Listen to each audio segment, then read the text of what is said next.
Ça y est, on peut commencer. Bonjour ou rebonjour peut-être. Bonjour à tous, bonjour à toutes. Merci d'être avec nous.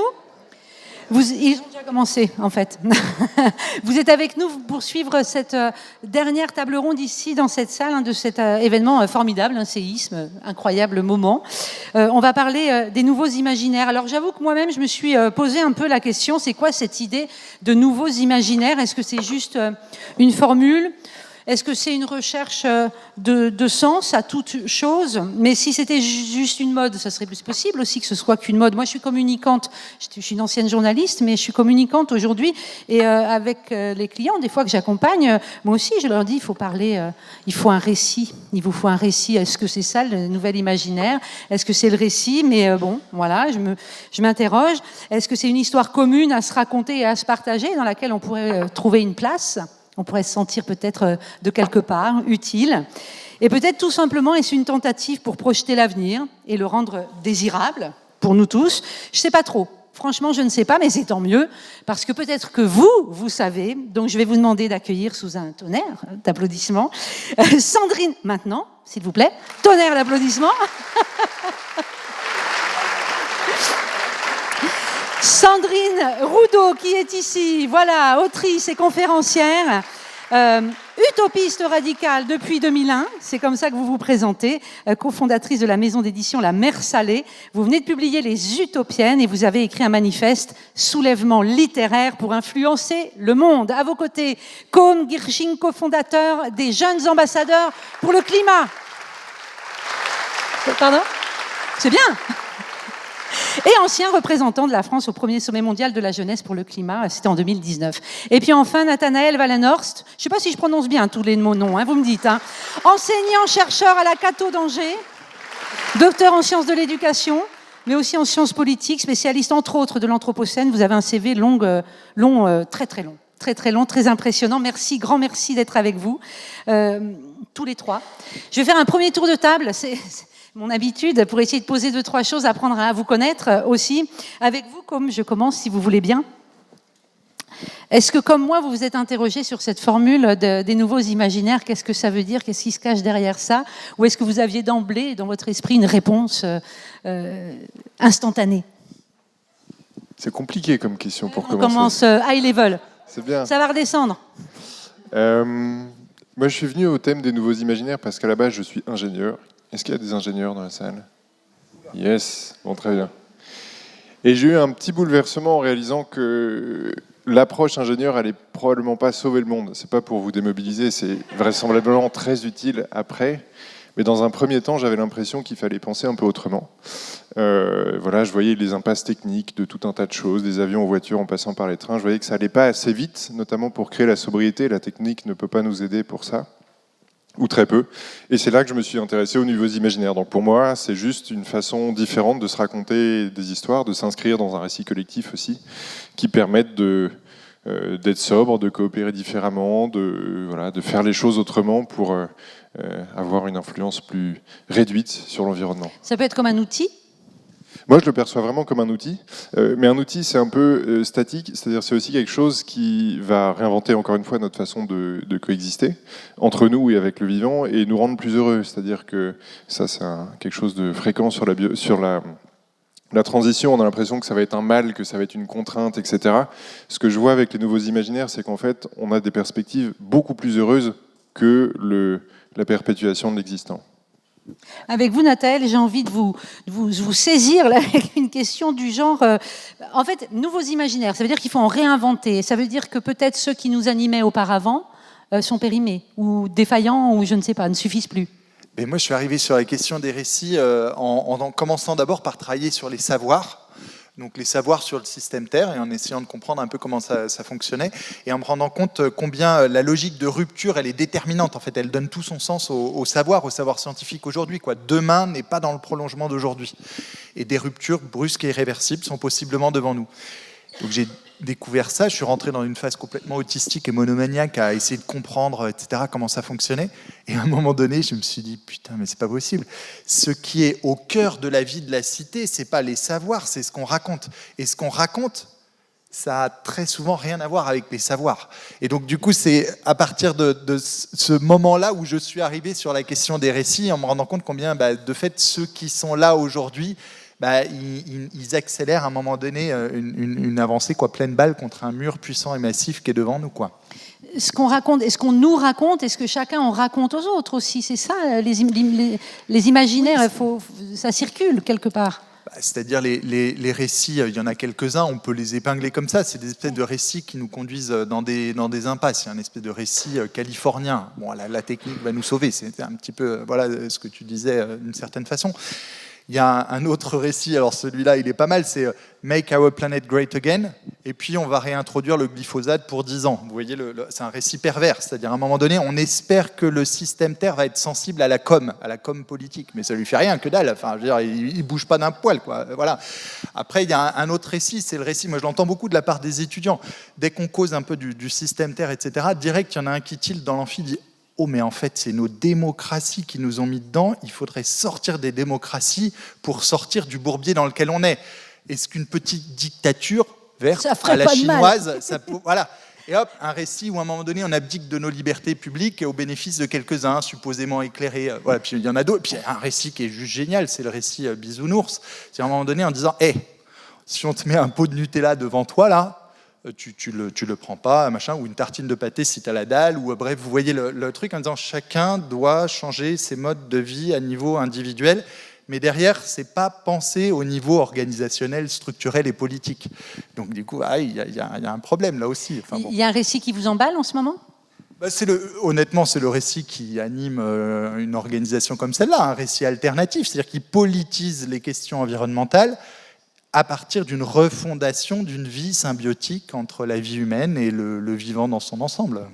On y va doucement, vous avez vu, on commence à poser des choses, des idées, on ouvre les esprits. Je termine ce premier tour de table avec vous, Sandrine. J'ai dit dans ma présentation extrêmement succincte, utopiste radicale depuis 2001, c'était votre choix. C'est quoi l'utopie en 2023 ? L'utopie en 2023, déjà il faut expliquer ce qu'est l'utopie. Donc, on peut dire l'utopie tout court. Alors, c'est quoi l'utopie ? L'utopie, je raconte ça tellement que je ne sais même plus. Pardon. L'utopie, c'est en fait la seule et unique façon dont le monde a toujours changé. Donc les utopistes, c'est pas du tout des gens bisounours ou niaisous, et c'est surtout pas une façon de fuir la réalité, c'est une façon de la changer. Et en fait, si on revient, moi, quand il y a des mots qui sont pervertis, ce qui est le cas pour l'utopie, qui est méprisé, où il y a toujours une petite condescendance, quand on te traite d'utopiste, c'est rarement une bonne nouvelle, c'est rarement sympa en général. En fait, moi, je reviens à l'étymologie, et ce qui m'intéresse, c'est justement le regard qui est porté sur un mot. Et utopie, c'est utopia, ce qui n'a pas de lieu. Et en fait, la majorité des gens le traduit en ce qui ne peut pas en avoir. Donc, grosso modo, un truc qui n'existe pas aujourd'hui ne peut pas exister. Ce qui révèle quand même un peu de foi dans le génie humain. Ce sont à peu près les mêmes, d'ailleurs, qui sont dans la notion de progrès. Mais ça voudrait dire qu'on n'invente jamais rien. Or, heureusement, pour nous, qu'il y a des gens qui s'autorisent à rêver grand et qui se disent « Non, mais en fait, un truc qui n'existe pas, moi, je vais l'inventer. » Parce que sans ces gens-là, nous n'aurions ni l'avion, ni Internet. Notre sucre serait encore taché du sang de l'esclavage. Nous n'aurions pas le droit de vote, mesdames. Et d'ailleurs, nous n'aurions même pas de compte bancaire. Bref, on peut prendre toutes les évidences qu'on a aujourd'hui. Au moment où c'est imaginé, où c'est défendu, c'est une utopie, quelque chose qui n'existe pas encore. Et le truc, c'est qu'une fois qu'elle advient, cette utopie, elle n'a plus le droit de s'appeler utopie puisqu'elle a un lieu. Donc c'est le péril sémantique de l'utopie et on continue à croire que les utopies n'adviennent pas. Donc moi j'assume totalement cette histoire d'utopie. Et l'utopie, elle peut être bonne ou mauvaise ? Alors ça, c'est toujours le truc qu'on dit. C'est-à-dire qu'on va toujours te sortir l'utopie d'Hitler. D'ailleurs, ce qui est assez révélateur. Non, mais ce qui est assez révélateur, c'est-à-dire que dès qu'on va vers un truc un petit peu positif, paf, on dit non, c'est un peu trop beau ton truc. Ah, pas du tout. Alors moi celles qui m'intéressent, les utopies qui m'intéressent, c'est les utopies qui sont au service du bien commun. Et très souvent, on me dit oui, mais enfin bon, tout le monde a une moralité différente. Et pour moi, je prends finalement, ce qui me paraît être un peu, on va dire, la boussole, c'est une loi qu'on appelle la loi, la règle d'or, la loi universelle. Elle est dans toutes les religions, toutes les cultures, toutes les époques. Et c'est ne fais pas ce que tu ne veux pas qu'on te fasse, grosso modo. Donc, en fait, c'est ne nuis à personne. Et pour moi, c'est ça les utopies. Ce sont des choses qui nous tiennent à cœur, qui sont basées sur un élan personnel extrêmement fort. Qui est soit un élan pour créer quelque chose, qui est le cas par exemple pour les gens qui se disent tiens, on va créer un système d'information qui fait que l'autorité, enfin les informations ne seront plus descendantes et ça s'appelle Internet, ou ça peut partir d'une colère ou d'une tristesse, d'une rébellion. On se dit ceci est intolérable, donc puisque c'est intolérable, ça doit changer. Le sujet c'est pas est-ce que ça peut changer, c'est ça doit changer. Parce que c'est intolérable. Donc il n'y a rien à négocier. Et ça, effectivement, ce sont des utopies qui sont au service du bien commun. Donc c'est quelque chose qui est un élan personnel que tu ne peux pas mettre sous le tapis quand tu es un utopiste. Et d'ailleurs, moi je fais souvent des ateliers, des choses comme ça, où je demande quelle est votre utopie aux gens. Ils sont toujours super contents de me les donner. Et on a l'impression de se retrouver à un endroit qu'on avait abandonné, en fait. Et c'est terrible d'abandonner ça parce que c'est un peu ce qui fait que nous sommes des êtres humains qui sommes capables d'inventer tout.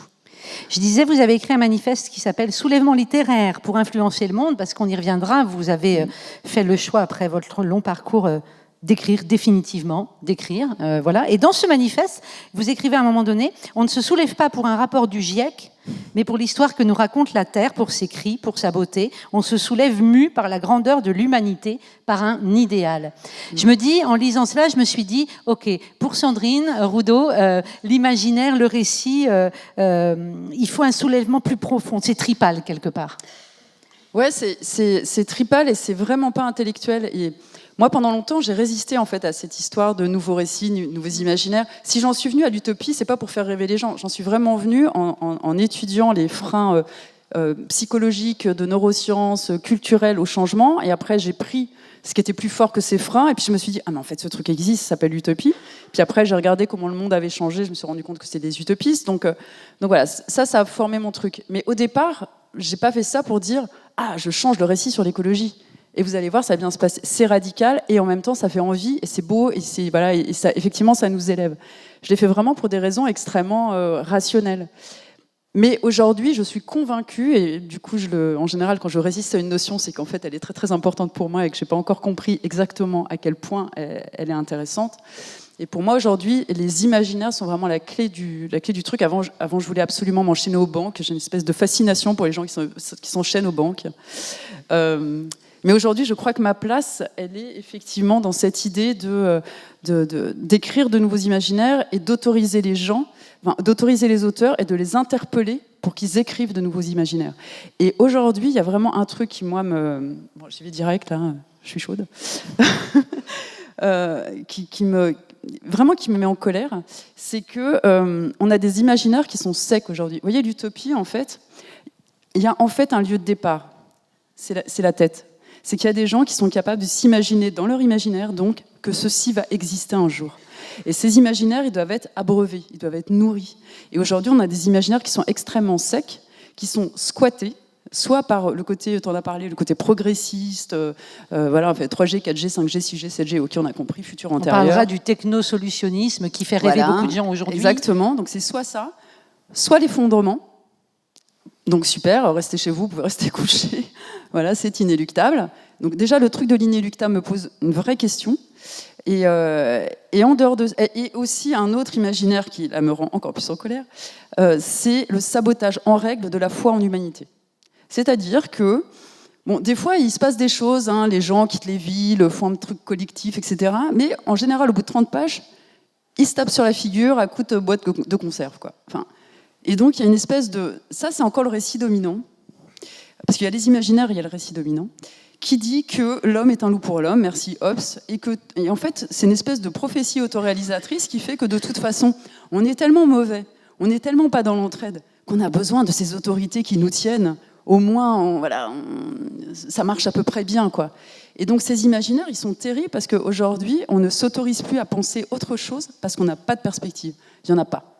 Enfin, le truc est bouché. Ou alors, c'est les robots, mais il n'y a pas en tout cas, il n'y en a pas assez, et il y en a encore insuffisamment de trucs dans lesquels, enfin de trucs de fiction.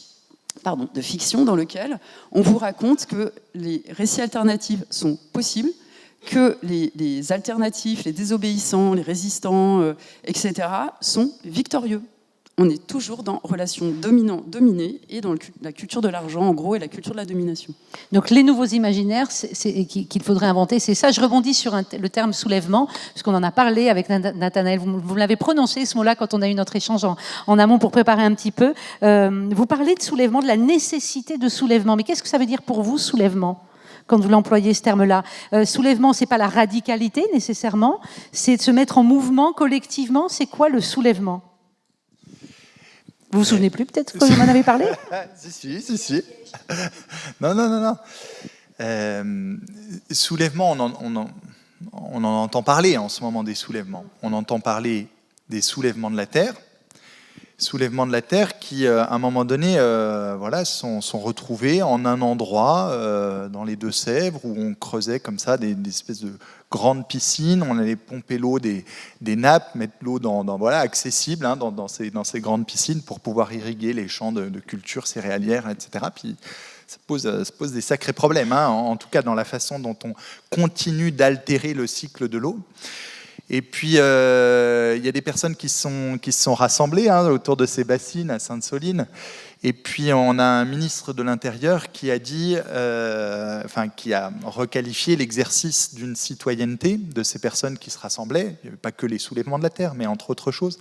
Il a requalifié ça en terrorisme, en écoterrorisme. On identifie la séquence, là, il y a 5 mois ou quelque chose comme ça. Et puis avec ensuite derrière toute une séquence comme ça politique de dissolution des soulèvements de la Terre, etc. Cette affaire-là de requalification de l'exercice d'une citoyenneté en référence à des savoirs et à une analyse du réel biogéophysique tel qu'il est, médié par des savoirs, et puis à un moment donné un engagement politique en lien avec ça, l'exercice d'une citoyenneté, de dire « Ah, ça c'est du terrorisme », c'est impossible. C'est-à-dire que dans un espace démocratique qui est le nôtre comme celui-ci, il importe de pouvoir positionner, de pouvoir nommer cette ligne-là du gouvernement actuel aujourd'hui, qui est une impasse en fait. C'est-à-dire le rapport au monde technosolutionniste qui sous-tend ces grandes bassines, qui sous-tend, etc., il nous conduit dans un mur. Donc moi, quand je mobilise la terminologie soulèvement, c'est pour dire, mais c'est à cet endroit-là qu'il y a le plus de rationalité, de sagesse, d'ouverture de l'avenir, de quelque chose qui est raisonnable, qui est certes radical. Si on devait le positionner au niveau écologique, c'est peut-être l'écologie radicale qui prend les choses à la racine et qui dit mais c'est à l'endroit de la racine qu'il va falloir qu'on se comporte autrement dans le rapport au monde. Et ce soulèvement, c'est faire circuler entre nous la parole pour agir de concert et faire front face à un moment donné cette espèce de folie qui nous embarque, quoi. Et ça, c'est à l'endroit moi où l'endroit vraiment où je loge mon espérance, c'est dans l'incertitude du temps présent. C'est-à-dire, oui, de fait, quand on regarde devant, il y a du gros temps devant nous. On ne va pas se mentir, la situation est chaud tendue. Mais c'est Raphaël Larère et Catherine Larère qui disent le pire n'est pas certain. Et donc il y a une incertitude dans le temps présent, et cette incertitude, elle peut être consacrée justement à nous soulever ensemble, faire circuler la parole et l'action pour à un moment donné agir et faire émerger quelque chose d'autre qui soit radicalement différent, et en tout cas qui est oppositionnel à la ligne politique actuelle, qui n'est pas juste celle de nos gouvernements. Les gouvernements antérieurs, ils étaient à peu près pareils, et les homologues internationaux du président Macron, c'est à peu près les mêmes. Voilà. Mais c'est une ligne qui n'est pas possible, en tout cas. Donc, vous êtes quand même dans une position... on peut aller à la rupture, et que la rupture avec des choses existantes, et on peut se soulever et pour dire non, ça, plus possible, on passe à autre chose. Et l'autre chose, c'est le nouveau récit. Pour moi, ce qui est évident, c'est que devant nous, il y a de la rupture.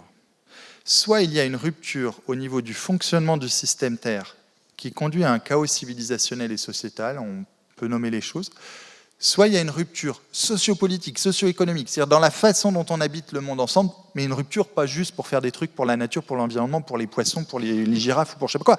Une rupture, à un moment donné, pour contenir l'emballement du système Terre. Je veux dire, c'est la seule efficience qui m'importe, contenir l'emballement du système Terre pour pérenniser la vie humaine en société. Et c'est ça qu'il faut réussir à faire advenir. Et à cet endroit-là, bah oui, de fait, donner à voir, etc., est important. Comme en réaction, déjà, la notion d'utopie, ça vous cause ? Oui. Parce que je voulais poser la même question à Nathanaël, mais je ne l'ai pas fait, j'ai tout parti sur autre chose. Mais ce que disait Sandrine sur le besoin d'utopie et comment s'autoriser l'utopie quelque part. Oui, et je partage aussi le constat que cette capacité à faire émerger, à imaginer des utopies est perdue. Et Rob Hopkins avait écrit un bon bouquin là-dessus qui s'appelle « Et si ?», où il décrit bien cette perte de la faculté d'imagination, la perte de cet exercice quotidien d'imaginer. Bon, c'est peut-être très terre à terre, mais de fait, notamment toutes les technologies numériques, toute cette captation permanente de l'attention fait que les moments d'ennui disparaissent. Or, c'est précisément dans ces moments-là que se formulent peut-être les utopies. Vous diriez que quand vous êtes lancé dans cette folle histoire, vous avez cofondé donc les jeunes pour le climat, c'était une forme d'utopie quelque part, de dire nous, à l'époque, vous étiez vraiment beaucoup plus jeune qu'aujourd'hui, de fait, merci ça de marche dire dans que ce je suis sens-là. Et c'était une forme d'utopie selon vous de dire on peut peser, on peut être entendu partout dans le monde par les plus grands dirigeants ? Oui, c'était une utopie. Après, il faut dire que les instances onusiennes, donc c'était un peu le point de départ de ça, étaient très, très ouvertes. Donc, il n'y a pas eu de problème. On a tout de suite été très, très écoutés. Et c'est vrai que, juste pour rebondir sur ce que tu disais, je pense qu'il y a effectivement une part d'utopie dans la résistance. Il y a des choses à mettre en extinction. Vous êtes familier avec le concept de redirection écologique ? Est-ce que ça vous cause la redirection écologique ? Vous avez le droit de dire non. On a un bof là-bas, donc on explique. Alors lisez ces deux auteurs, puis Alexandre Monin, qui a écrit un livre qui s'appelle notamment « Politiser le renoncement ». Pourquoi je vous parle de ça ? C'est pas du tout pour faire de la philosophie de comptoir, je suis pas philosophe, c'est simplement pour dire qu'il y a, à mon sens, je vois les choses de façon un peu typologisée, je suis ingénieur, il y a des choses à mettre en extinction, il y a vraiment de la résistance à opposer, c'est les soulèvements de la Terre, c'est la 69, c'est toutes ces choses-là, et il y a des choses à créer à côté. Et en fait, pour moi, c'est deux combats qui vont complètement en parallèle, mais qui demandent un peu des compétences et des formes d'action assez différentes. Moi, j'ai pas le courage d'aller me mettre physiquement en grève de la faim pendant un mois pour faire opposition à un projet d'autoroute. Néanmoins, c'est extrêmement utile. Et à côté de ça, il faut développer ces fameuses nouvelles utopies. Et ça, il y a plein de moyens de le faire. Peut-être que c'est pas très concret pour l'instant. Vous demandez peut-être à votre niveau comment vous pouvez faire. Je pense que c'est juste parce que on n'a pas encore pu développer assez. Mais en fait, c'est à tous les niveaux. C'est-à-dire que ce que font Hélène et Arthur, que vous connaissez toutes et tous ici, parce que c'est eux qui ont organisé cet événement, c'est une utopie, ça. C'est quelque chose qui n'existait pas avant, qui probablement va s'aimer ensuite partout en France, pourquoi pas partout en Europe. Ensuite, vous allez terminer vos études, vous allez peut-être, je sais pas, lancer une entreprise. Il y a tout à réinventer dans la façon dont on crée des entreprises aujourd'hui, comment on gère leur gouvernance, leur comptabilité, leur modèle d'affaires. Et il y a plein de gens qui innovent. J'aime pas ce mot, il a été dévoyé. Enfin, qui réinventent vraiment la façon d'alimenter de façon économique un territoire. Si vous faites de la politique, pareil, regardez les récits comme ceux de Jean-François Caron à Los Angeles ou de Damien Carême dans le Nord. C'est des gens qui ont en fait vraiment réinventé l'architecture dans laquelle ils évoluaient en ayant leurs valeurs comme point de départ. Et ça demande un courage énorme. C'est peut-être ça le point le plus important, c'est que globalement, vous aurez une vie qui sera sûrement plus irritante au départ, mais qui sera vraiment beaucoup plus enthousiasmante. Ok, ça donne envie. Alors, est-ce que, vous le disiez, vous avez raison, essayons de rentrer un peu dans le concret. Déjà, j'ai pas dit, vous pouvez prendre la parole, en fait. Vous avez le droit de poser des questions. J'ai un peu oublié de le dire au début, pardon, d'habitude, je le fais. Bien sûr, habituellement, c'est à la fin, mais en fait, vous pouvez lever la main avant, sans problème, pour rentrer dans l'échange, rebondir immédiatement à quelque chose qui est dit ici. C'est pas figé. Donc, allez-y, on vous donnera la parole.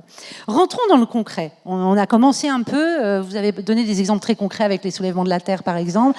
Sandrine, j'aimerais revenir avec vous sur... on a posé les bases. Comment vous voyez, vous, votre nouvel imaginaire, à vous, concrètement, dans la vie d'aujourd'hui, dans votre vie, dans notre vie collective, quel récit, quelle histoire vous racontez ? Qu'est-ce qui vous fait vous lever le matin ? Alors, il y a sans doute plein de choses, mais en termes d'imaginaire, de sens, peut-être de... Qu'est-ce qui m'embarque ? Je vois pas bien comment répondre. Je cherche.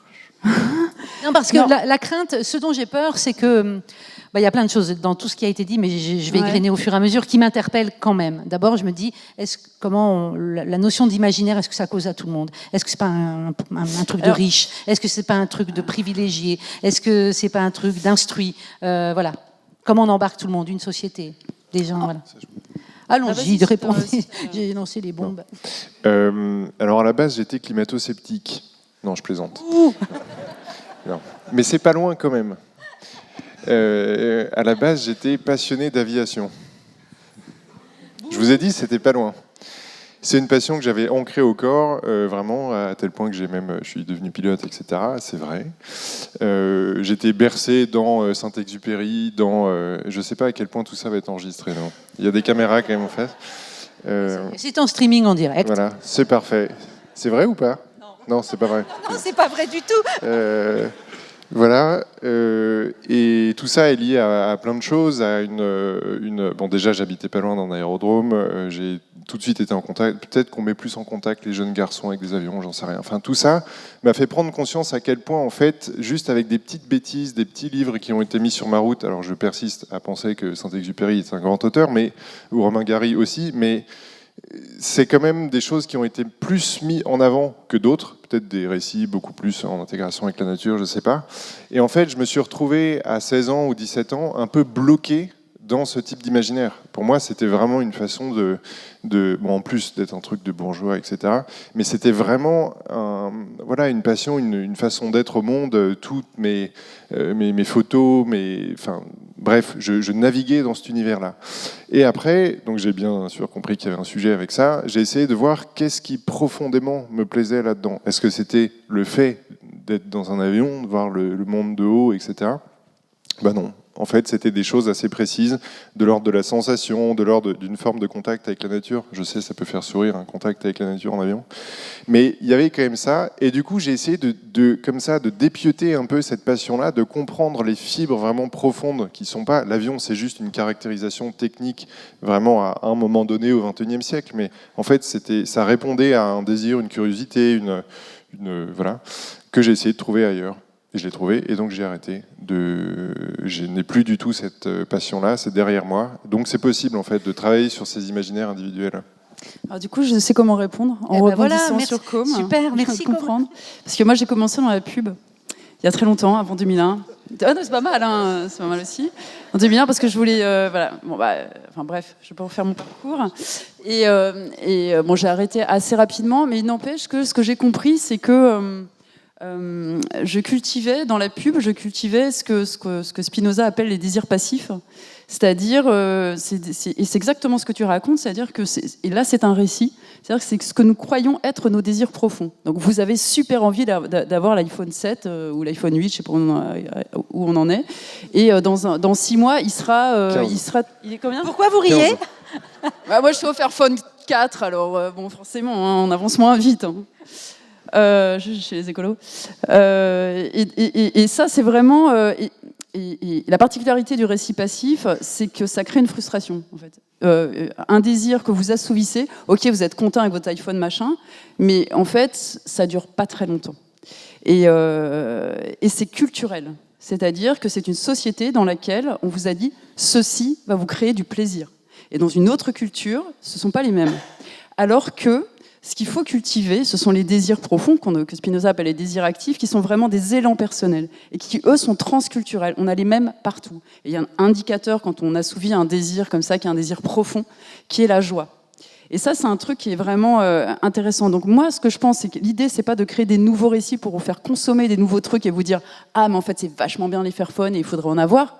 C'est plus comment est-ce que je me retrouve à un endroit où je me réapproprie mes désirs et je me rends compte à quel point ils sont à un autre endroit. On est tous pareils en fait. Ce qu'on veut, c'est des beaux paysages, c'est de l'art, Sommes-nous sûrs de ça? Oui. Quand on était en confinement, qu'est-ce qui vous a manqué? De voir des gens. Et qu'est-ce qu'on était? Et on aurait été vraiment confinés comment si on n'avait pas eu de livre, si on n'avait pas eu de musique, si on n'avait pas eu de fiction? Et en fait, moi, je m'en souviens très très bien parce que c'est une époque, très peu de temps avant, je me suis dit, bon, à quoi ça sert vraiment de faire de l'édition et de faire des livres? Bon, il se trouve que j'ai reçu la lettre d'un prisonnier qui m'a demandé des livres pour préparer sa réintégration, donc j'ai quand même compris que les livres servaient à quelque chose en termes de liberté et de reprise de contrôle. Mais surtout, pendant le confinement, je me suis dit, on serait vraiment confinés si on ne pouvait pas se libérer par l'art et par l'imaginaire.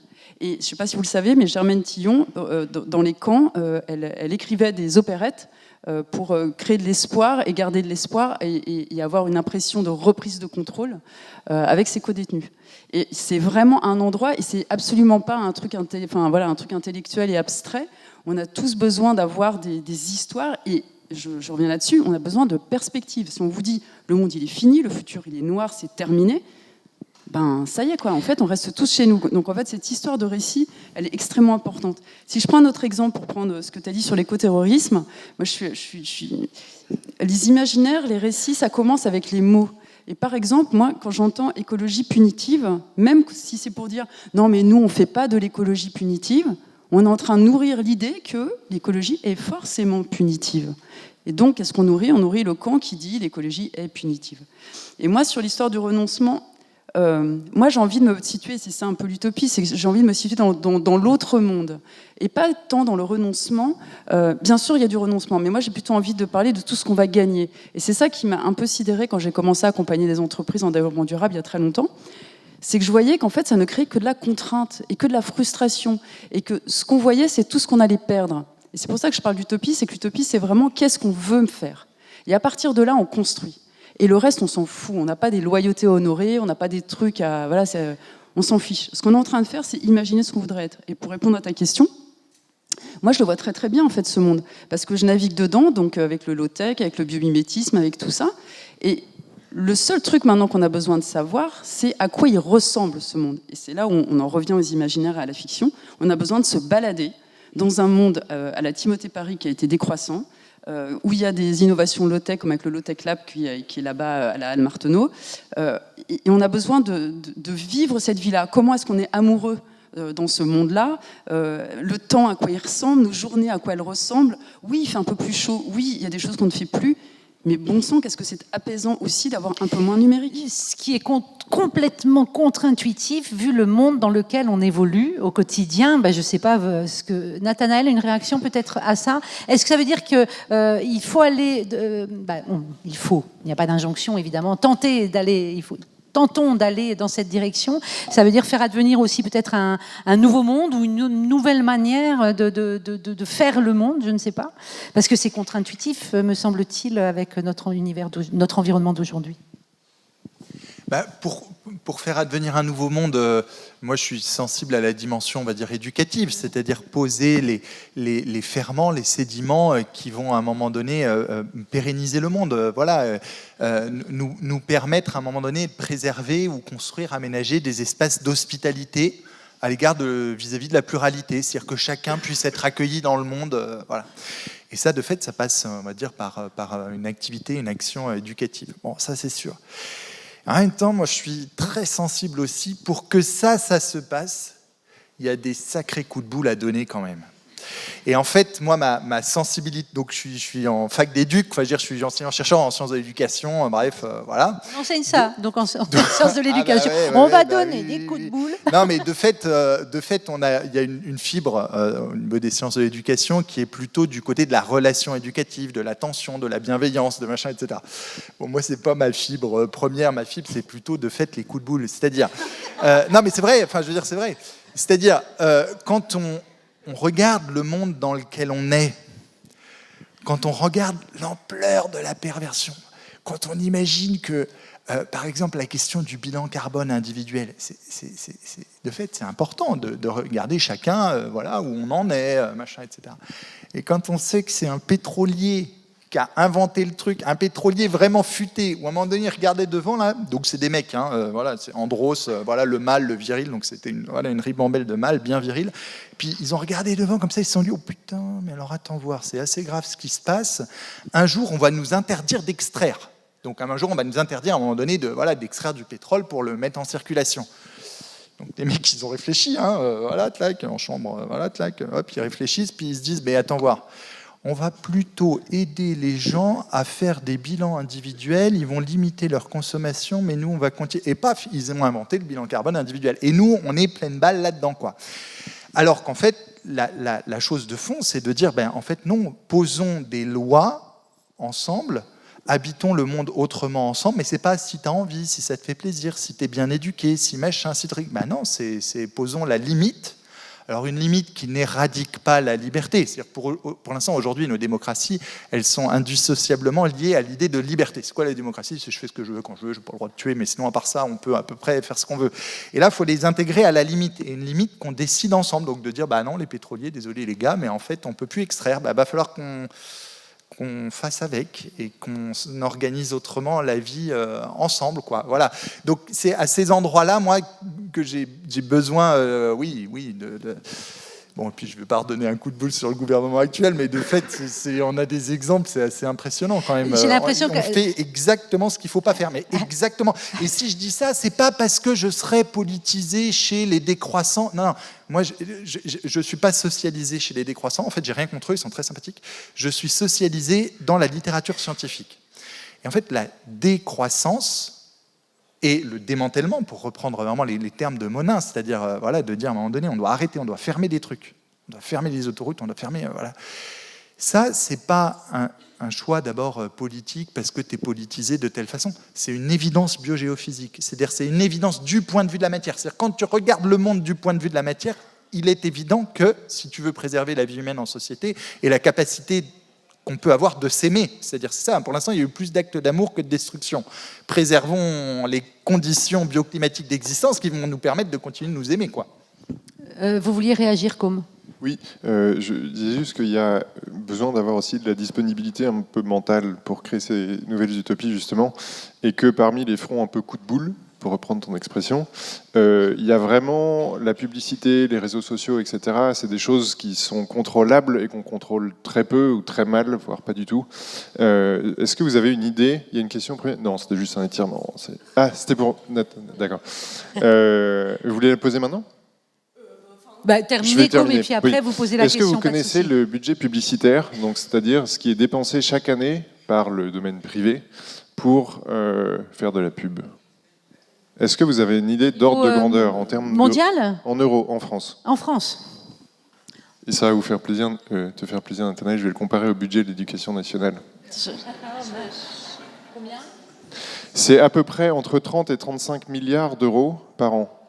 Autrement dit, le budget de l'éducation nationale, c'est un peu plus, c'est 45, je crois, ou voilà, 45-50. Mais c'est les mêmes ordres de grandeur. Donc il y a autant d'argent qui est investi pour vous faire désirer des choses qu'a priori vous ne désireriez pas, que pour éduquer toutes les générations. Je ne sais pas si vous vous rendez compte.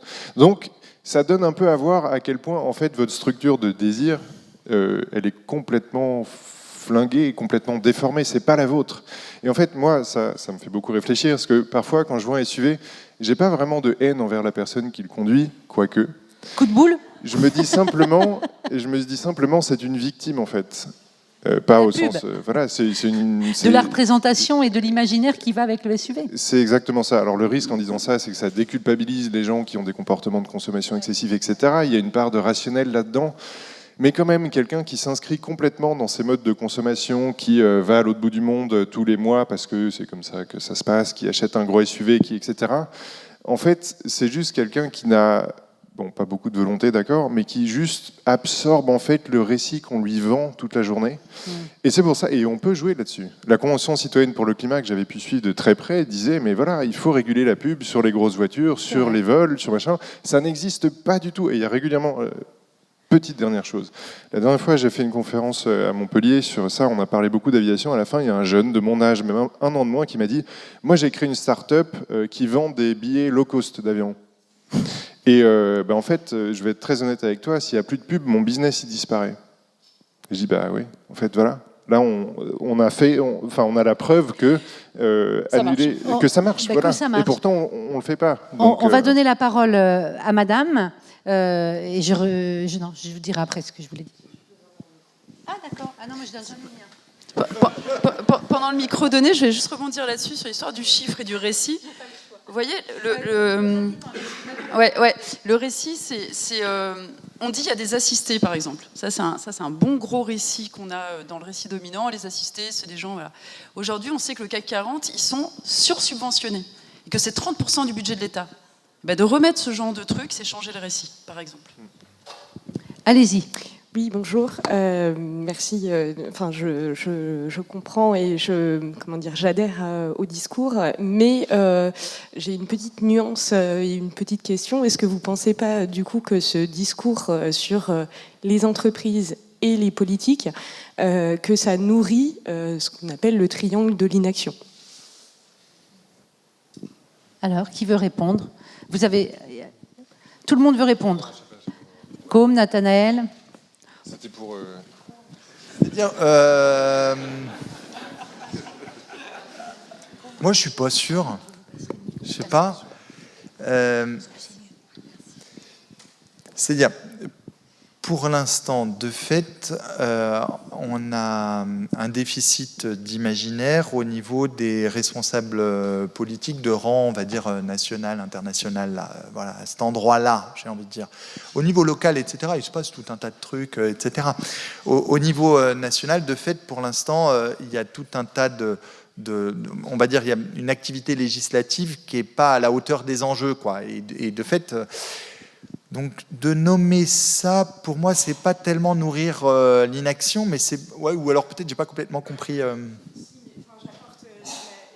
précision, c'est par rapport au bilan carbone individuel, par exemple. Ah oui, ok. Ah oui, donc moi je dis J'avais pas pas qu'il compris. faut, je dis pas manger de la viande, machin, truc. Enfin, je veux dire, je dis pas faites tout ce qui a une empreinte environnementale équivalent carbone. Mais ce qui me semble absolument déterminant, c'est que, par exemple, donc la question du budget carbone. Prenons le budget carbone. Le budget carbone, c'est un outil conceptuel extrêmement puissant et c'est celui dont on dispose pour accompagner les politiques publiques aujourd'hui en équivalent carbone. Donc il est intéressant, il est puissant.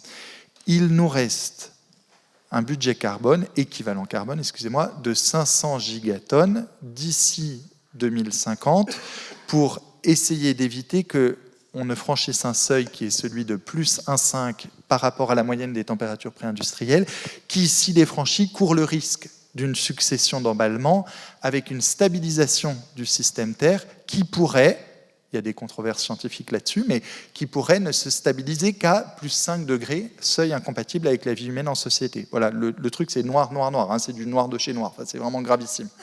Et donc du coup, 500 gigatonnes, ok. Le 6e rapport du GIEC, et ces 3 volets, ça fait 10 500 pages au total, ils nous disent l'empreinte environnementale des structures qui aujourd'hui fonctionnent aux énergies fossiles, d'ici 2050, va être 680 gigatonnes. Si on ajoute les infrastructures en cours de création, on arrive à 850. Donc je redis juste les chiffres, puis après j'ai fini. 500, on est sur une trajectoire à 680, et la réelle trajectoire, c'est 850, parce qu'il y a tout un tas de choses en cours de construction, l'affaire à Toulouse, enfin bref, vous voyez le truc, quoi. Alors du coup, face à ça, en fait, j'ai envie de dire, n'importe qui ici, vous gérez votre budget de façon autonome, à l'échelle individuelle, etc. Voilà, et à un moment donné, vous achetez ce que vous pouvez pas acheter, vous ne l'achetez pas, basta, enfin voilà. Donc en fait, avec un budget comme ça, mais il n'y a pas 1 million de milliards de choix si on veut être responsable du point de vue de l'avenir. Ça passe pas. Ça passe pas. Donc non seulement il faut décroître, mais en plus il faut démanteler. Démanteler, ça ne veut pas dire arriver et tabasser de l'infrastructure, mais ça veut dire fermer des infrastructures pour arriver en deçà, ou dans notre budget de 500 gigatonnes. Et donc à cet endroit-là, il faut légiférer. Il ne faut pas juste dire s'il vous plaît, ce serait sympa de ne pas faire ceci ou cela, quoi. Allons-y, plein de questions. Donc on va donner 2-3 règles. Il y a monsieur qui lève la main. Des questions assez courtes, des réponses assez courtes. Comme ça, il y a plein de gens qui peuvent poser des questions. C'est QFD.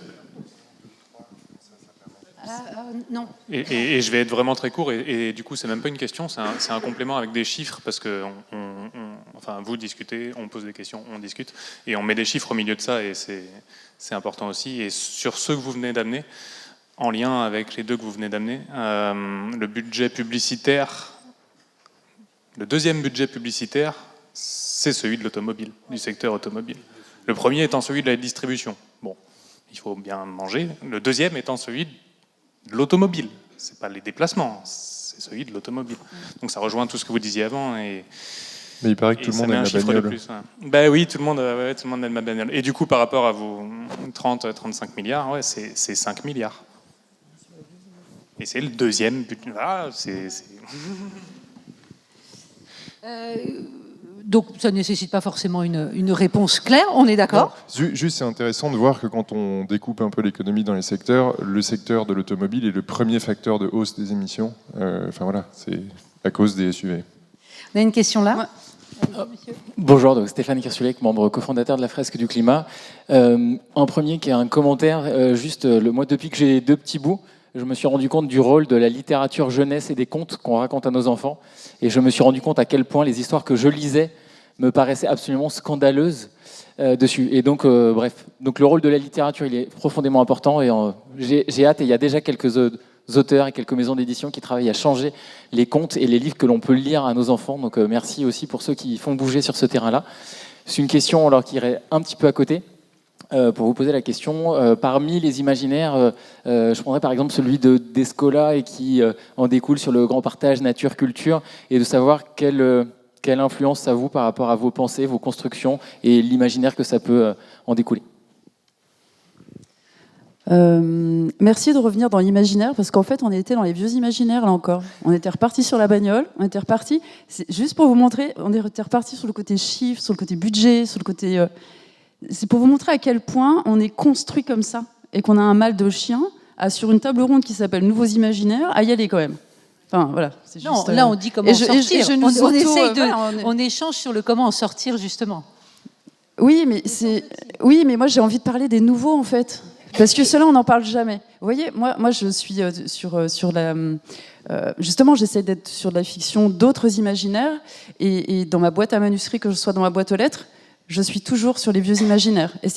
Ou alors, je suis sur le monde de demain, mais il va être dystopique. Et il y a vraiment un besoin de revenir en fait à ce truc-là. Et pour répondre à ta question, comment est-ce que moi je le vois ? Moi, je pense qu'il y en a plein. Et par rapport à la trajectoire dont tu parlais, oui, il y a une trajectoire. Oui, c'est mal barré si on continue, etc. Mais force est de constater que l'improbable peut surgir. Et que dans l'histoire de l'humanité, il y a toujours des choses qui peuvent arriver. C'est pas de l'optimisme béat, mais vous avez pu constater que le monde est extrêmement interdépendant et impermanent, et que donc ce monde est fragile. Un petit virus, fermeture des frontières, tout ce que ça figure.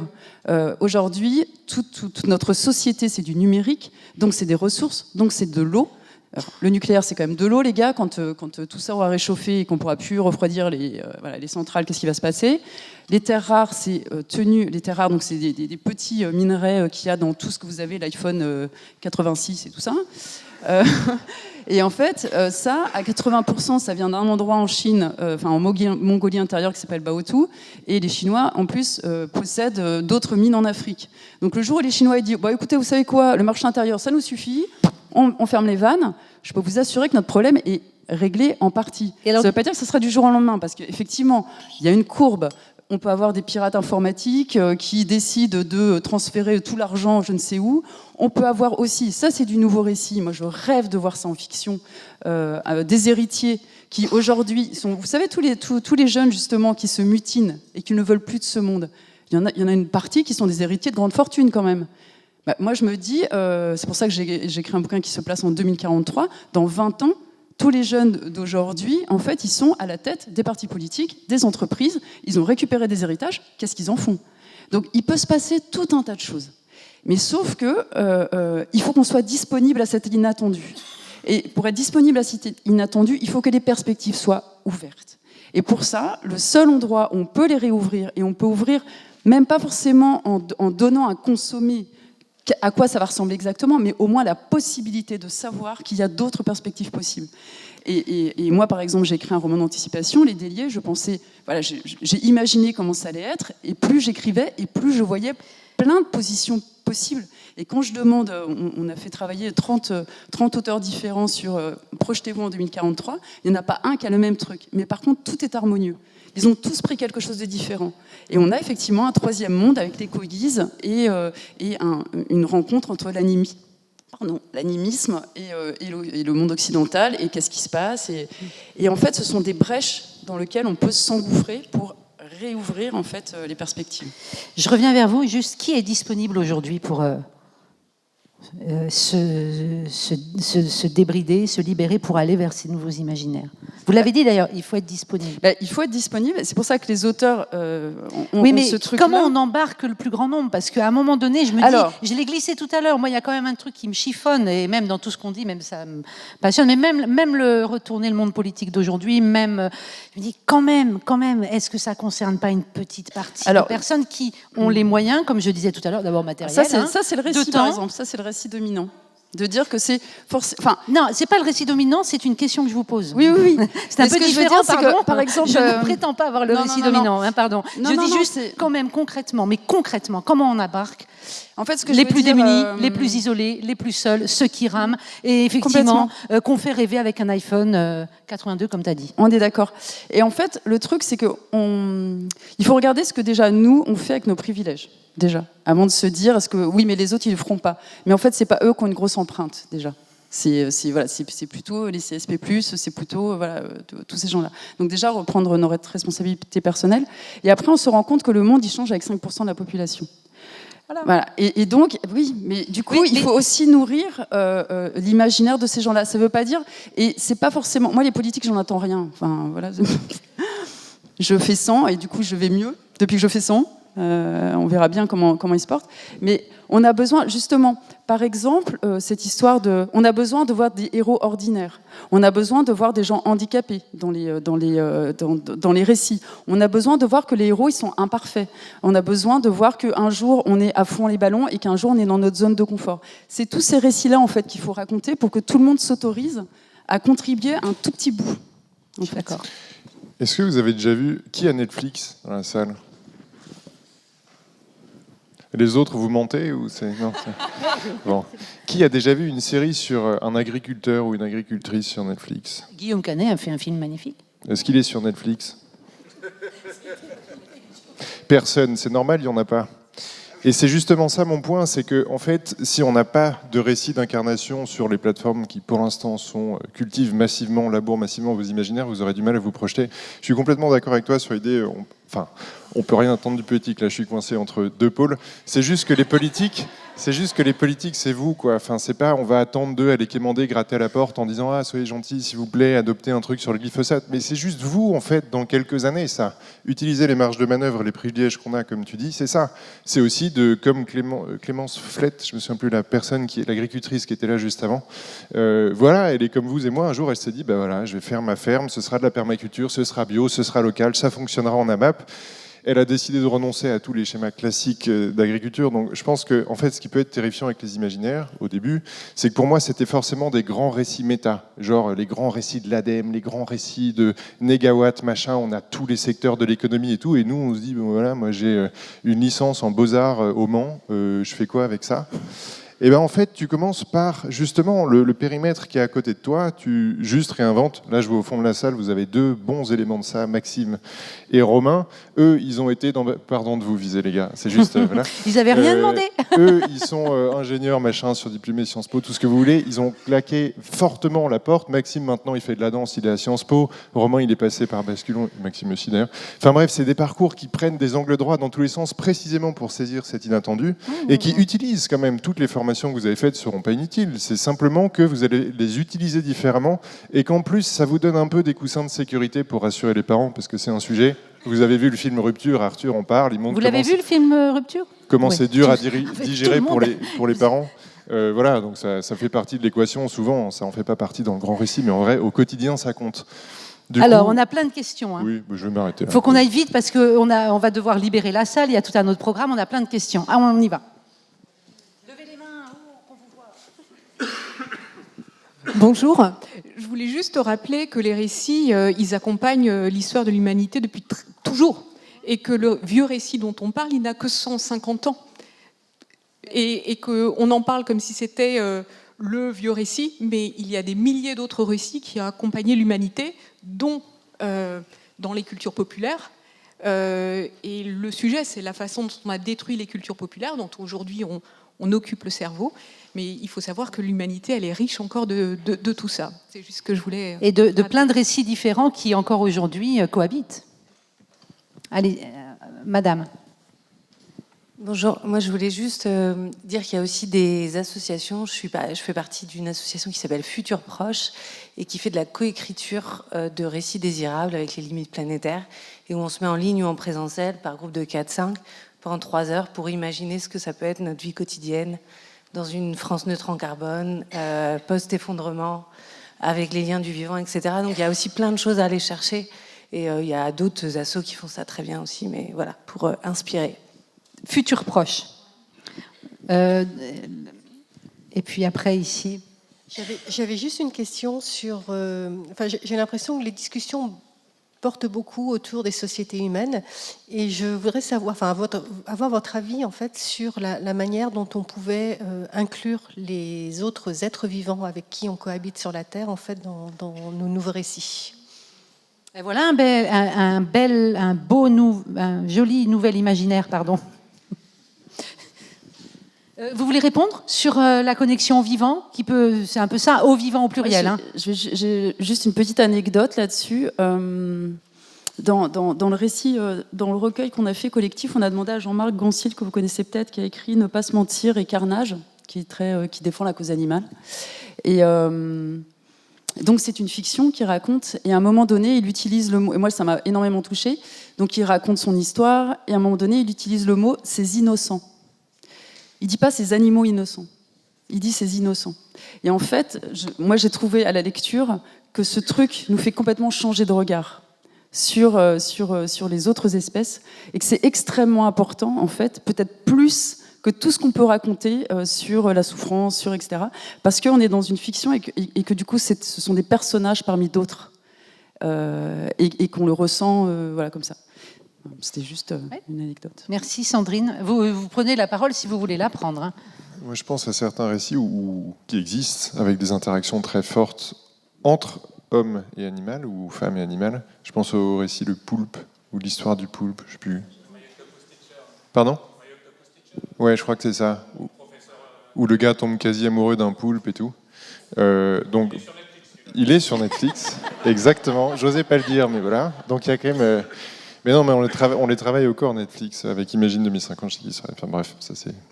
Mais voilà, donc pour moi ces choses-là existent. Après, Madame, peut-être vous évoquiez juste des récits purement, directement, que la nature ou je sais pas. Pour moi, ce qui m'intéresse le plus à titre personnel, c'est ces histoires d'interaction justement. C'est pour casser cette dualité nature-culture. Dès ce que-là, on en a parlé un peu avant. Je crois que c'est ce que disait Madame. Mais, comment on intègre les vivants, le vivant, les animaux, la nature. Non, c'est ça, la nature, les végétaux, etc. Oui, Nathanaël, et puis après, ici, vous attendez depuis longtemps. Sur la question de l'humain, c'est quoi l'humain, c'est qui l'humain, etc. Et puis tout le non-humain, etc. Et évidemment, il y a le non-humain organique, donc les animaux, les plantes, et puis il y a le non-humain non-organique. Et par exemple, si on regarde juste, ce qui fait qu'on est là en train de causer tranquille mimile, c'est qu'on a mangé un casse-dalle à midi. En mangeant un casse-dalle à midi, on a ingéré un atome de carbone. Et puis là, on est en train de causer. Et puis on respire. Puis en fait, on rejette l'atome de carbone, il devient du CO2 dans l'atmosphère. Et puis un peu plus tard, il va se sédimenter sous la forme d'un grain de sable. Alors, je suis qui ? Le mec, il est vraiment barré. Ouais, il est vraiment barré. C'est-à-dire, je suis qui ? Je suis le casse-dalle, je suis la constitution chimique de l'atmosphère, ou je suis le grain de sable. En fait, il y a du trouble dans la définition de l'humain. Et l'humain ne peut être appréhendé, de mon point de vue, que comme une mise en partage et une circulation. Et une mise en partage avec le non-humain, organique, et avec le non-humain non organique. Et de fait, on ne peut pas penser la vie humaine en société, et même la vie animale, indépendamment des humains, etc., sans l'appréhender à partir de l'être comme partage. Une dernière question, puis après on conclura. Allez-y. Merci en tout cas pour vos récits. Moi, la question qui me vient, c'est surtout, on a parlé de rupture, que ce soit de rupture avec le fonctionnement actuel, systémique, sociétal. On a parlé des ruptures avec les parents qui sont en désaccord avec nous. Et on a parlé aussi du fait d'intégrer les personnes qui pourraient être un peu mise de côté dans ce truc-là. Moi, la question que j'ai, c'est comment on crée justement, comment on fait corps, et du coup, ça rejoint aussi la question d'intégrer tous les vivants. Comment on fait corps, comment on évite en fait de grandir chacune dans notre petite microcosme. Comment on fait pour être ensemble en fait là-dedans. Et même si on n'a pas confiance en les politiques, même si on doit éviter d'agir seulement dans notre petite vie, comment on fait pour agir tous et toutes ensemble en fait, parce que moi j'ai pas envie de rompre avec ma famille, j'ai pas envie de vivre mon petit truc de mon côté, et pourtant je suis en permanence en conflit avec cette pensée-là. Le récit m'aide beaucoup à avancer dans la vie, à me libérer un peu de ces conflits internes, mais en attendant, c'est pas ça qui me permet en fait d'avancer. Vraiment concrètement, c'est pas les récits seuls qui me permettent d'agir. Ce qui me permet d'agir, c'est quand on est là, en fait, aujourd'hui, c'est trop bien, c'est trop beau, mais quand on rentre chez nous, qu'est-ce qu'on fait pour que ça avance ? Comment on fait pour que les récits soient présents et qu'ils soient concrets ? C'est dingue, la table ronde de début d'après-midi, la dernière question se terminait comme la vôtre, le sujet n'était pas le même pour le reste, et comment on fait quand on rentre chez nous ? Merci. Tu veux qu'on... Moi, là-dessus, j'ai beaucoup travaillé sur cette question parce que c'est une question vraiment qui me passionne, et je ne sais pas si ça va vous plaire, la réponse. En fait, je crois... oui, il faut faire des choses ensemble, mais je pense qu'on ne fait des choses ensemble que si chacun... C'est marrant parce que je trouvais ça tout à l'heure en parlant avec Jeanne du podcast Basilique tout à l'heure, que si chacun se saisit de son feu intérieur. Et que si d'être dans un endroit qui atténue ce feu intérieur, ça n'aidera personne. Et que donc on a besoin d'un terreau fertile pour libérer nos potentialités. Et pour ça, malheureusement, il y a un écosystème qui, pendant un temps, nous est néfaste. Parce qu'on n'est pas au même niveau de maturité. Ça ne veut pas dire qu'on les aime pas, ça ne veut pas dire qu'on ne se retrouvera pas à un moment donné, mais il y a un moment donné où on ne se fait pas du bien. Parce que, voilà, toi, tu es dans un changement, il y en a qui, à côté, ne sont pas dans ce changement, ne peuvent pas se le permettre aussi, pour tout un tas de raisons. Et en fait, vous ne vous faites pas du bien. Ils n'ont pas intérêt à ce que toi, tu arrives à t'émanciper, à faire quelque chose, parce que ça veut dire que c'est possible. Et donc, ça leur renvoie un truc de dissonance cognitive qui est extrêmement difficile. Donc moi, j'aurais tendance à dire, suivons chacun notre élan personnel, la cause qui nous tient à cœur, elles sont toutes importantes. Et n'allons pas dire aux autres, ta cause, elle est moins bien, c'est la mienne, en fait, qui est supérieure à celle des autres. Elles sont toutes importantes, les migrants, tout, absolument tout. Et la façon dont vous avez envie de la défendre, que ce soit en s'enchaînant en banque, ou que ce soit en faisant de la danse, ou que ce soit, peu importe, c'est un truc, un élan personnel. Et moi, je pense qu'en fait, la vraie puissance, c'est quand chacun se sera ressaisi de cette puissance personnelle. Et c'est ça qui va être, à mon avis, un vrai soulèvement. Pour moi, le soulèvement, il est là. Et après, trouver ses alliés, par contre, et c'est ce que tu disais, là, je suis bien. Et on a besoin de sentir, parce qu'il y a un ingrédient qui est extrêmement fort pour aller par-delà le sentiment d'impuissance, qui est vraiment le sentiment le plus compliqué, c'est de retrouver la confiance. Retrouver le désir, mais aussi retrouver la confiance en nous et en notre capacité à changer un bout de la maison. Et pour ça, il faut trouver ses alliés. Et donc, il faut aller dans des endroits dans lesquels on retrouve de nouveaux alliés et dans lesquels on reprend pied, en fait. Donc, et après, ceux qui font partie de ta relation, eux aussi, ils sont en train d'évoluer. Et ils évoluent plus facilement quand tu n'es pas là. Parce qu'ils n'ont pas ce regard qui est extrêmement... qui peut être, tétanisant. Parce que toi, tu n'es pas une donneuse de leçons, mais eux, ils le voient comme ça, en fait. Parce que c'est comme ça, et parce qu'ils ont un peu... Voilà, ce que tu fais est important. Vous voulez répondre également donc Comé, puis ensuite Nathanaël. C'est une question qui est hyper importante, qui est dure psychologiquement aussi, mais moi, personnellement, ce qui m'a beaucoup forgé, c'est d'être en aller-retour permanent entre des sphères un peu comme ça, des écosystèmes avec le même genre de maturité sur ces sujets-là que moi, et de me confronter après dans le dur, maintenant au quotidien, par exemple, je suis dans des grandes entreprises ou des trucs comme ça, ou avec mes parents. En général, les gens les plus durs à convaincre, c'est les gens qu'on aime. Hein. C'est vraiment... très très technique, enfin voilà. Et je pense que pour moi, ça fait partie de la mission en fait. Je l'ai conçu comme ça, c'est-à-dire que je cherchais pas forcément à préserver le lien que j'avais à mes parents juste pour le préserver. Je me servais de ce lien-là pour les convaincre. Et j'ai fait un petit raisonnement mathématique parce que je suis désolé, c'est encore un chiffre. C'est juste, voilà. Vous connaissez les séries géométriques un peu ? Ça vous parle ? Non, pas tout le monde. Les ingénieurs là, quand même, séries géométriques, c'est première année, hein, donc bon. C'est Romain, ça va, tu l'as ? Ouais, bah oui. Bon, c'est loin. En gros, si vous arrivez à bien convaincre, ça veut rien dire bien convaincre, mais à bien culturellement transformer une personne sur les questions écolo, biodiversité, connexion vivant, avec plein de choses, des films, etc. Chaque mois, chaque mois. Une personne par mois. Et qu'ensuite, cette personne se met comme vous à convaincre une personne par mois. En 2 ans et 3 mois, vous avez 67 millions de personnes qui sont convaincues. Pourquoi je dis ça? C'est parce qu'on est un petit peu, surtout nous les jeunes, dans une tendance à utiliser les réseaux sociaux. Ouais, j'ai fait une vidéo avec 20 000 vues, c'est top, j'ai convaincu tant de monde. Non, vous n'avez pas convaincu, vous avez été dans le fil pendant une demi-seconde de quelqu'un, mais c'est pas convaincre.